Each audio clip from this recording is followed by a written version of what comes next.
Brahmamudi. Hello friends, Brahmamudi serial ఈ రోజు episode రివ్యూకి స్వాగతం. అసలు ఈ రోజు కథలో తెర వెనుక ఏం జరిగింది, ప్రతి డైలాగ్ వెనుక ఉన్న లోతైన అర్థమేంటో ఇప్పుడు ఎలాంటి పాయింట్ మిస్ కాకుండా చాలా వివరంగా తెలుసుకుందాం. ఎపిసోడ్ మొదలవ్వగానే నందు రాజుల మధ్య ఒక భయంకరమైన మాటల యుద్ధం స్టార్ట్ అవుతుంది. నందు కళ్ళలో కోపం అగ్నిపర్వతంలా బద్దలవుతుంది. తన అక్క ఇందు జీవితంతో ఆడుకున్న రాజుని ఆమె నిలువునా కడిగేస్తుంది. నువ్వసలు మనిషివేనా? నీకు మానవత్వం లేదా? గతంలో నీ స్వార్థం కోసం మా అక్కను కిడ్నాప్ చేసి ఆ రాబందుల చేతిలో పెట్టావు. ఇప్పుడు మళ్ళీ నీ స్వార్థం చూసుకొని మీ అమ్మా నాన్న తిట్టారని మా అక్కను ఆ రాక్షసుల మధ్య ఒంటరిగా వదిలేసొచ్చావు. అసలు నిన్ను నమ్మడమే మా అక్క చేసిన అతిపెద్ద తప్పు అని నందు విరుచుకుపడుతుంది. ఇక్కడే నందు తన మనసులో ఉన్న ఒక అతిపెద్ద నిజాన్ని, ఒక ఎమోషనల్ రహస్యాన్ని బయటపడుతుంది. తాను కళ్యాణ్ అప్పల కూతురునని, ఇందు తనకు స్వయాన సొంత అక్క అని చెబుతుంది. చిన్నప్పుడు రేఖ లాంటి రాక్షసి పెట్టిన చిత్రహింసలు భరించలేకే తాను ఆ ఇల్లు వదిలి వచ్చేశానని, ఇప్పుడు మళ్ళీ ఆ రాక్షసి చేతిలో తన అక్క బలి కాకూడదన్నదే తన ఆరాటమని నందు కన్నీళ్ల పర్యంతం అవుతుంది. రాజుకు ఎంత డబ్బైనా ఇస్తానని, తిరిగి వెళ్లి అక్కకు తోడుగా అండగా నిలబడమని ప్రాధేయపడుతుంది. కానీ రాజు తన మొండితనాన్ని ప్రదర్శిస్తాడు. నేను ఒక డైలీ పేమెంట్ గాడిని, మీ అక్కే నన్ను కఠినంగా మాట్లాడి వెళ్ళిపోమంది కాబట్టి నేను వచ్చేసాను. ఇప్పుడు వాళ్ళ అమ్మ నాన్న నన్ను ఆ ఇంట్లోకి రానివ్వరు అని తన తప్పును కవర్ చేసుకునే ప్రయత్నం చేస్తాడు. కానీ నందు ఏమాత్రం తగ్గకుండా, మా అక్కకు ఏమైనా జరిగితే నిన్ను మాత్రం ప్రాణాలతో వదలను అని ఒక పవర్ఫుల్ వార్నింగ్ ఇచ్చి వెళుతుంది. ఇక్కడ ఒక చెల్లిగా తన అక్క కోసం నందు పడుతున్న తపన ప్రతి ఒక్కరి మనసును కదిలిస్తుంది. ఇక మరోవైపు ఇంట్లో వాతావరణం అంతా కుట్రలు కుతంత్రాలతో నిండిపోయి ఊపిరాడనంత భయంకరంగా మారుతుంది. రేఖ తన అసలు రంగును పూర్తిగా బయట పెడుతూ ఒక అతిపెద్ద మైండ్ గేమ్ స్టార్ట్ చేస్తుంది. బయటకు ఎంతో జాలి చూపిస్తున్నట్లు నటిస్తూనే లోపల తన స్వార్థాన్ని ఎలా నెరవేర్చుకోవాలో పక్కా ప్లాన్ వేస్తుంది. పాపం ఆ రాజుగాడు ఇందుని బలవంతంగా పెళ్లి చేసుకుని దాని జీవితాన్ని అస్తవ్యస్తం చేశాడు. చదువుకొని ఇందుకు రేపు పొద్దున ఆస్తి విషయంలో ఎవరైనా మోసం చేయొచ్చు. కాబట్టి ఇలాంటి ప్రాబ్లమ్స్ రాకూడదంటే ఈ ఆస్తి మొత్తం నా పేరు మీదకు ట్రాన్స్ఫర్ చేయడమే ఈ సమస్యకు ఒకే ఒక సొల్యూషన్ అని తన అసలు కుట్రను, తన గుంటనక్క బుద్ధిని బయటపెడుతుంది రేఖ. ఆమె మాటలు విన్న కుటుంబ సభ్యులు ఒక్కసారిగా షాక్ అవుతారు. భ్రమరం, శేషు, నానమ్మ అందరూ రేఖ మాటలను తీవ్రంగా వ్యతిరేకిస్తారు. ఆస్తి కోసం రేఖ ఆడుతున్న నాటకం వాళ్లకు స్పష్టంగా అర్థమైపోయి, నీ గుంటనక్క బుద్ధి మా దగ్గర చూపించకు. నువ్వు ఎంత బెదిరించినా రాజు ఆస్తిపత్రాలపై సంతకం చేయడు కాబట్టి ఈ ఆస్తి నీకు ఎప్పటికీ దక్కదు అని ధైర్యంగా ఎదురు తిరుగుతారు. కానీ రేఖ వేసిన స్కెచ్ చాలా లోతైనది. ఆమె ఎంతో గర్వంగా సైకోటిక్గా నవ్వుతూ, వాడిప్పుడు సంతకం చేయాల్సిన అవసరం లేదు, ఎప్పుడో చేసేశాడు. వాడు ఆఫీస్లో ఉన్నప్పుడు కొన్ని ఫైల్స్లో పెట్టి వాడికి తెలియకుండానే ఆస్తి పేపర్ల మీద ముందే సంతకాలు తీసుకున్నాను అని చెప్పి తన కన్నింగ్ మైండ్ని బయట పెడుతుంది. రేఖ కుట్ర ఏ రేంజ్లో ఉందో తెలుసుకుని ఆ ఇంట్లో వాళ్ళందరికీ మైండ్ బ్లాక్ అయిపోతుంది. తాము ఎంత ప్రయత్నించినా ఆ రాబందు వాళ్ళ నుంచి తప్పించుకోలేమని వారికి అర్థమైపోయి గుండెలు పగిలేలా విలపిస్తారు. రేఖ మాటలు విన్న తరువాత ఇందు పరిస్థితి వర్ణనాతీతంగా మారుతుంది. తన సొంత ఇంట్లోనే తన కళ్ళ ముందే తన జీవితాన్ని, తన ఆస్తిని దారుణంగా లాగేసుకుంటున్నా ఏం చేయలేని నిస్సహాయ స్థితిలో ఇందు లోపల కుమిలిపోతుంది.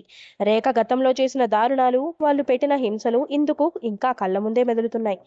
ఆ రాబందుల మధ్య తను ఒంటరి పోరాటం చేయలేక తనకు అండగా నిలబడతాడని రాజుని నమ్ముకుంటే అతను కూడా తనని నడి సముద్రంలో వదిలేసి వెళ్ళిపోయాడు. ఇప్పుడు ఆమెకు ఏ దారి కనిపించడం లేదు. ఎవరూ సాయం చేసేవాళ్ళు లేరు.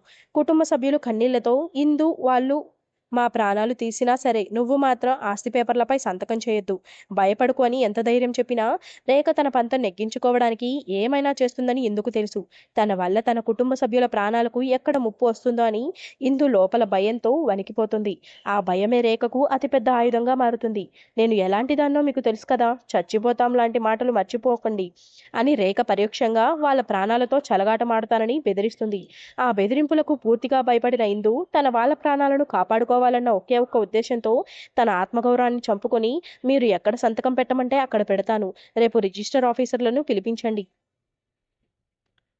అని తన ఓటమిని అంగీకరిస్తుంది. ఆ క్షణంలో ఇందు కళ్ళలో కనిపించిన నిస్సహాయత, బాధ చూస్తుంటే ఎవరికైనా కన్నీళ్లాగవు. ఇక్కడ ఇంట్లో ఇంత భయంకరమైన కుట్రదారణం జరుగుతుంటే అక్కడ రాజు పరిస్థితి పూర్తిగా మారిపోయింది. ఎప్పుడూ నవ్వుతూ ఎనర్జెటిక్గా డబ్బు చుట్టూ తిరిగే రాజు ఇప్పుడు ఒక చెట్టు కింద ఒంటరిగా కూర్చొని ఏదో లోకంలో ఉంటూ తీవ్రమైన బాధలో, ఆలోచనల్లో మునిగిపోతాడు.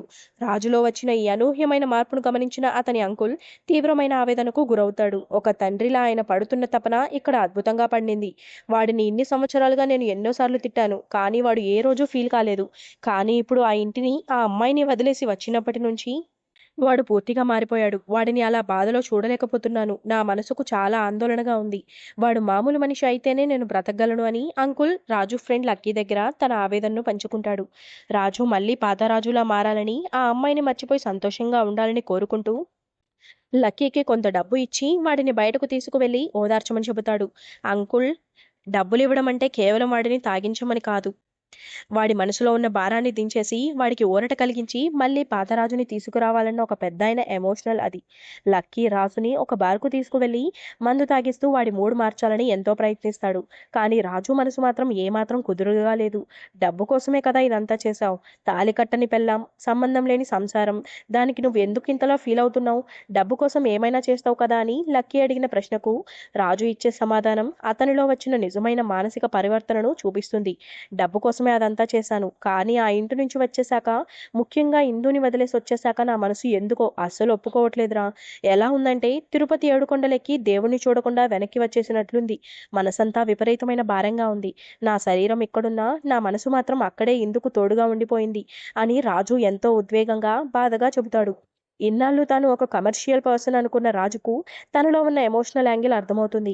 గతంలో కిడ్నాప్ చేసినప్పుడు కూడా కలగని ఒక ఫీలింగ్ ఇప్పుడు ఇందును ఆ రాబందుల మధ్య వదిలేసి రావడం వల్ల తన గుండెను పట్టకారుతో మెలితిప్పినట్లు బాధిస్తోందని విలపిస్తాడు. తాను ఇష్టపూర్వకంగానే ఇందు ప్రేమలో పడ్డానని, ఆ బాధ్యతను తాను తీసుకోవాలని రాజుకు ఒక బలమైన రియలైజేషన్ వస్తుంది.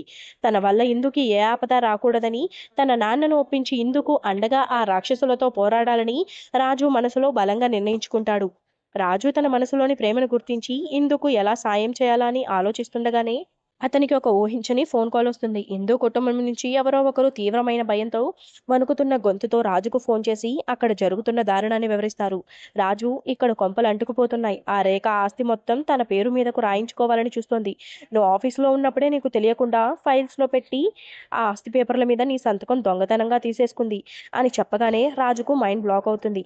తనను అంత మోసం చేసి తన సంతకాన్ని వాడేసుకున్నారా అని రాజు రగిలిపోతాడు. ఇదిలా ఉండగా ఇంట్లో రేఖ తన ప్లాన్ సక్సెస్ అయిందని, రేపు రిజిస్టర్ ఆఫీసర్లు రాగానే ఆస్తంతా తన సొంతమవుతుందని ఎంతో గర్వంగా విర్రవీగుతూ ఉంటుంది. ఇక ఇందు జీవితం నాశనం అయిపోయినట్లే అని అందరూ కన్నీరు పెట్టుకుంటున్న సమయంలో కథలో ఎవరు ఊహించని ఒక మైండ్ బ్లోయింగ్ ట్విస్ట్ చోటు చేసుకుంటుంది.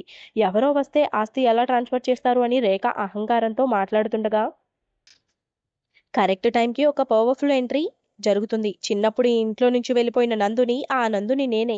ఎలా ఉంది పిన్ని మన సర్ప్రైజ్ అని నందు ఎంట్రీ ఇస్తుంది. ఇన్నాళ్ళు ఒక మామూలు అమ్మాయిలా కనిపించిన నందు ఆ ఇంటి అసలైన వారసురాలిగా తన అక్కను కాపాడుకోవడానికి ఒక తుఫానులా తిరిగి రావడంతో రేఖ గర్వం అమాంతం బద్దలవుతుంది. ఆ క్షణంలో రేఖ ముఖంలో కనిపించిన భయం, షాక్ ప్రేక్షకులకు రోమాలు నిక్కబొడుచుకునేలా చేస్తుంది. ఇన్నాళ్ళు రేఖ ఆడిన ఆకృత్యాలకు ఇక చెక్ పడినట్లే అన్న ఒక పవర్ఫుల్ హైతో, ఒక అద్భుతమైన ఎమోషనల్ నోట్తో ఈ ఉత్కంఠభరితమైన ఎపిసోడ్ ముగుస్తుంది.